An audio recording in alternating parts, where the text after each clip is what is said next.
things about coming to the Arnold Classic is I get to meet and greet so many different people. But what's really exciting is we have some NASM, some National Academy of Sports Medicine people here. Mike Fantigrassi, you're one of the student advocates, right? Yeah, student success manager at NASM, so I work directly with our students, helping them understand the curriculum, and also teach our live workshops as well. Now, NASM is the protocols that I use in the office for corrective exercise and performance enhancement exercise paradigms.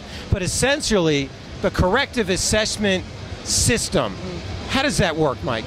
Well, the first step is just to assess your client. So you use objective assessments. Really, we like to start with the overhead squat assessment. That's the foundational one. We can see a lot of stuff from that. Look at them from the front, from the side, from the back.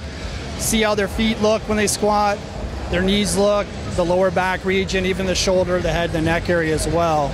If they look pretty good there, we can move them to a single leg squat. We can speed it up. Very rare that we don't find something with someone, and it's just starting with the big stuff first. You know, so if we see the knees caving in, the lower back, we might start there first, and we'll come back to some of the smaller things later. But that's really the foundation: is find the areas of dysfunction and then work on that. Well, I know that's what revolutionized my practice.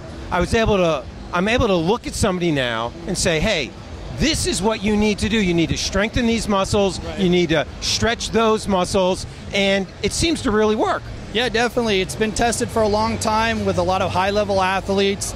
I've used it myself now for over 6 years with my clients with fantastic results, and actually personally it helped me too. I had a lot of issues with dysfunction. I'm almost 39 now, so it's one of the things that keeps me working out and feeling good is the corrective exercise side of it. Well, you don't look a day over 29, Mike. Thank you. I appreciate that. But now I want to talk about that. I want to talk about how being in the right protocols is going to keep you from getting injured, which means you can do more of what you want to do. Yeah, exactly. So once someone has an assessment, that's just giving you the tools to figure out the right protocols. Right.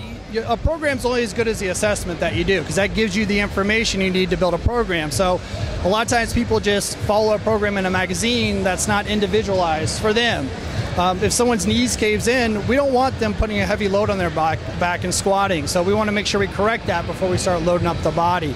Same thing if someone's a runner. So if they have pronation distortion syndrome, we don't want them putting a lot of mileage because their feet are taking a pounding when they run that way. So if we can kind of clean those things up, in the long run, they're going to feel better, they're going to perform better. So what are the steps to a corrective paradigm rehabilitative program? It's a 4-step process. So basically the first thing we're going to do is inhibit overactive muscles. So for instance, if the hip flexors were overactive, we would use some type of myofascial release on that area, basically foam rolling, or we could use something even more dense than that. From there, we'd also then lengthen that same muscle group. So it could be an assisted stretch, or we could have the client just stretch on the ground, a hip flexor stretch.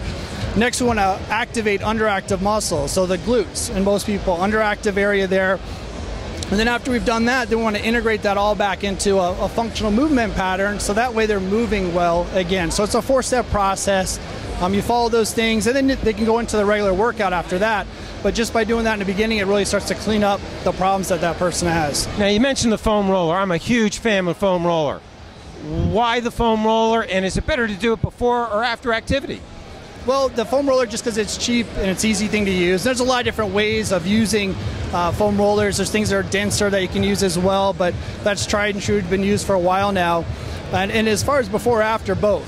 So both to help prepare someone to exercise, and at the end too, just if you've worked your chest or let's say your back, you can foam roll the lats afterwards, just to kind of release some of that tension out of the area. It just helps with the recovery process. Well, so now we know we've got somebody assessed.